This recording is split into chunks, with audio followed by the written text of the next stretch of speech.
Let's get into mental wellness. There is a lot going on right now. I know I've already touched on this topic, but the reason I want to revisit it because I feel like this is an area that is going to come up over and over and over again. Now, while I'm not a therapist, I can provide you a lot of insight from my own experiences. First, let's address what's going on. A lot of people are going through relationship breakups right now. A lot of relationships are not handling the stress of quarantine very well. Parents are going crazy. They're not used to being the sole source of entertainment for their kids. Kids that used to be in daycare, that's another issue that's going on. A lot of people are really financially stressed or feel like that this situation might financially incapacitate them.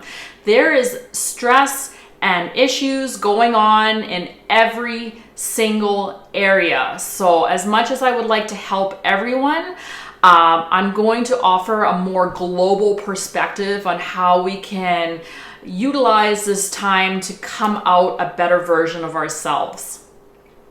So while it's important in this current dynamic to ensure that the relationships we have with others continue to be healthy, what this time is really important for is establishing a very strong relationship with ourselves. So using this time to address ourselves will be a turning point for many of us when it comes to making sure that we can handle the cauldron of issues we're surrounded by.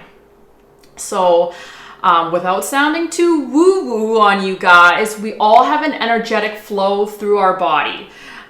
Some people call this chakras. Other people just have to say energy flow, but they don't want to use any terms. And then some people don't want to believe that we have an energetic flow. And sorry, I understand these terms the best and they've really helped me. So if you've gotten this far and energy flow doesn't speak to you, you can stop watching right now. But for the rest of us, if energy flow seems to resonate with you, then let's keep going. So we all possess an energy flow through our bodies, and first, it takes a little bit of time to get in tune with it, and I can kind of reflect on my own experiences that I used to have a really bad energy flow. Now, our energy flow can undergo blockages, and this is also relative to the relationship we've had with our families growing up and the relationship we have with ourselves. So the more dysfunctional these relationships are, the more we tend to have blockages in our energy flow.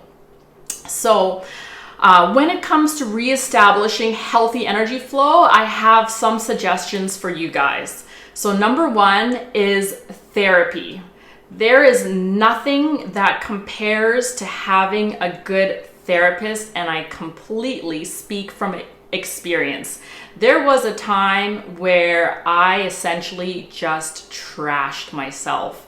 And this came from a place of, I wouldn't say self-hatred, that's pretty rough, but it was a time where I really didn't regard my health or my wellness to any extent. And I essentially just trashed myself. And in that time, I was lucky to encounter several individuals that were very helpful in my evolution to where I am now. And where I am now is in an amazing relationship with myself. So it took years of work, and this is the work a lot of you are going through right now. I can tell you that the work is worth it. It's painful, and it's very difficult to acknowledge because there tends to be a lot of defiance or reluctance to do this work, or even a resistance at first. And that's normal. That's part of the process because it involves a lot of change, and change can be difficult. So back to what I was saying, having a therapist is lovely, and the whole purpose of a therapist is for you to establish dialogue with yourself. They're just a mediator for you to have conversations with yourself. They're not there to cheer you up. They're not there to make you happy. They cannot actually do anything physical, but what they can do is stimulate a level of personal growth in your association with yourself. And it takes a long time. So for those of you who say therapy is too expensive or this is not accessible, you can often find therapy in good friendships. I don't recommend using your spouse as a therapist because these conversations tend to be very triggering. And if they're triggering, they can really wreak havoc on the stability of your relationship. So to have these critical conversations, it's best to find someone who you're not emotionally bound to in the same way as you would be with your boyfriends, girlfriends, spouses. So therapy is one, highly recommended, something that we should not overlook when we're really struggling on the inside to just be with ourselves. Number two is brain stimulation. So a lot of people don't really address happiness in terms of mental stimulation, but this is just a more scientific way to think about how our brains might be operating right now. So we have two hemispheres to our brain. We have a right side and we have a left side. And the right side is your creative, your emotional, and it's your intuitive and imaginative space. Your left side is your organized, calculated, logical, analytical space. And we need to stimulate both sides of the brain to feel like we have we're in a good mental space is the best way to put it. So a lot of us are vegetative right now, and that means sitting around, having Netflix on, having YouTube on for hours, and we're just consuming without critically analyzing. And that means we're completely ignoring half of our brain's use. So that can make us feel stuck. This current situation where we're not allowed to go anywhere, we also feel stuck. And you know what that means? It's creating an energy blockage in our flow. So how do we reestablish good flow? Well, we have to think that we need to stimulate both sides of the brain, which helps to open up that flow through our body. So this is where we have to get creative with finding hobbies, finding activities that utilize both sides of our brain so that we can have that feeling like we have zest for life.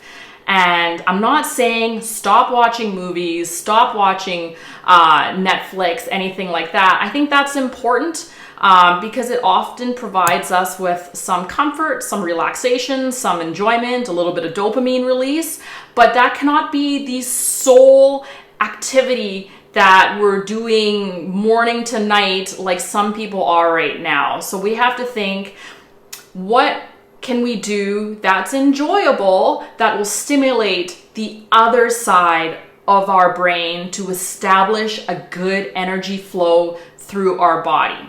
So to recap without making this too long, finding a therapist or a good friend to have critical conversations to help improve ourself, to kind of take a look at the relationship we have with ourselves and what we can do to work on that relationship. How can we improve our self-love? Number two is finding a hobby which stimulates, or finding hobbies which stimulate both sides of our brain to establish a better flow in our lives. And it's important that we enjoy them. Just because someone else enjoys a certain hobby doesn't necessarily mean it's going to translate over to you. So I love gardening. It doesn't mean you're going to love gardening. But as an aside, I think gardening is the ultimate because you have this vision and it allows you to be infinitely creative, but you also have to be so organized and so calculated. It's just, to me, it's the ultimate. But you have to find your activity that really helps to like replenish your soul. And then also, as an extra suggestion, it's important that the activities we choose also help us burn calories to prevent us from feeling stuck in that vegetative state. So anyhow, that was my topic on mental health. I hope that helps some of you create a perspective around seeking a better sense of mental well-being in this time. Self-work is tough, but honestly, it is the best thing you could ever do for yourself. Okay, bye.